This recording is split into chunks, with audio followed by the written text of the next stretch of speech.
Trump द्वारा कराया गया सीजफायर चाइनीज सामान से भी कमजोर निकला। 45 दिन में ही फेल हो गया ट्रंप का कराया सीजफायर। दो देशों में फिर छिड़ गई है जंग। खबर थाईलैंड और कंबोडिया की। थाईलैंड और कंबोडिया की सीमा पर एक बार फिर से आग धधक उठी। आज सुबह सुबह थाईलैंड की रॉयल एयरफोर्स बॉर्डर पर F-16 लड़ाकू विमानों से एयर स्ट्राइक किया।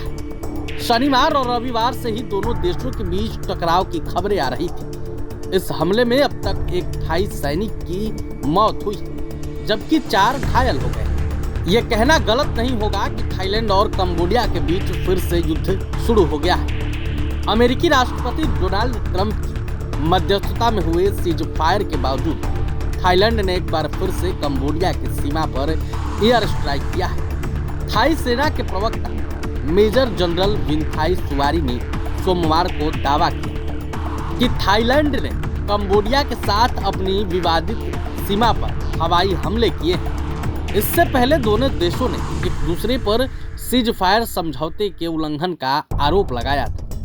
थाई सेना ने कंबोडिया बॉर्डर पर F-16 को तैनात कर दिया है और कंबोडिया के बॉर्डर पर हमला कर रही है।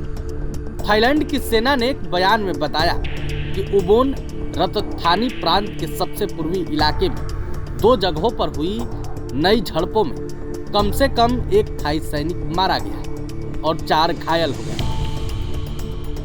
यह सीमा विवाद जुलाई में 5 दिन के युद्ध में बदल गया था, जिसके बाद अमेरिकी राष्ट्रपति डोनाल्ड ट्रंप और मलेशियाई प्रधानमंत्री अनवर इब्राहिम ने सीजफायर समझौता करवाया था।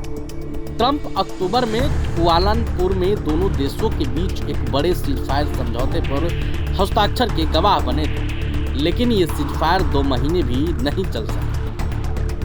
थाईलैंड ने कंबोडिया पर भड़काऊ कार्रवाई का आरोप लगाया। थाईलैंड के प्रमुख अखबार द नेशन ने कहा कि रॉयल थाई आर्मी के कमांडरों ने कई इलाकों में थाई कंबोडिया बॉर्डर पर बढ़ते टकराव की सूचना दी है। थाई सेना ने नियमों के तहत जवाब दिया और नागरिकों को निकालने में मदद के लिए तेजी से कदम उठाए हैं। रविवार को लगातार लड़ाई के बाद जब कंबोडियाई सैनिकों ने सीसा किट प्रांत के कंथाराल जिले के फूफा लेक प्लानहीन पैंट कोन इलाके में हमला किया। थाईलैंड की सेना का दावा है कि कंबोडिया ने भारी हथियार सीमा पर पहुंचा दिए हैं और लड़ाकू यूनिट्स को बॉर्डर पर तैनात कर दिया है।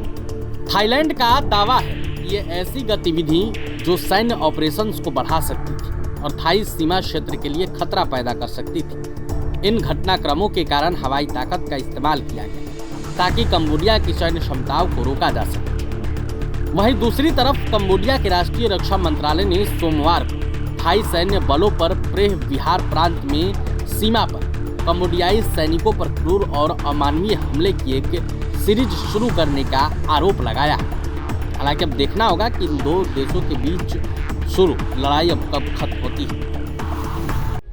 प्रभातखबर.com, विश्वास वही, रफ्तार नहीं।